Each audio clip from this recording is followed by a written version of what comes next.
Dans JJK, Sukuna, le roi des fléaux, est coincé dans le corps de Yuji. Et vous verrez que cette cohabitation peut devenir un vrai calvaire lorsque Sukuna prend possession du corps de Yuji. Dans ces moments-là, on entre dans un vrai casse-tête juridique. Tout simplement parce que lorsque Sukuna prend le contrôle, les règles changent totalement. Il commet des atrocités et Yuji n'y peut rien.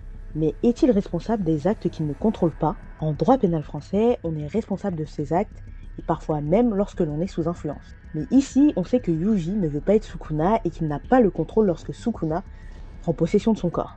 Alors est-ce qu'il peut vraiment être responsable de ses actes? On sait que Sukuna est surpuissant, ce n'est pas le roi des fléaux pour rien. Mais il ne porte pas les conséquences de ses actes car il utilise le corps de Yuji de manière temporaire. A contrario, Yuji est maître de ses actions le reste du temps, alors dans ces cas-là, qui porte la responsabilité?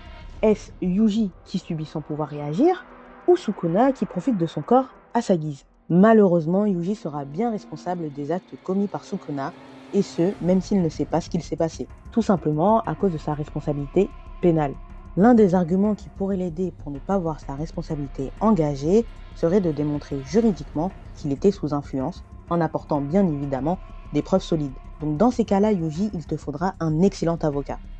En tout cas, une chose est sûre, Yuji, t'aurais vraiment pas dû manger ce doigt. Et pour toi, Yuji, il est responsable ou pas?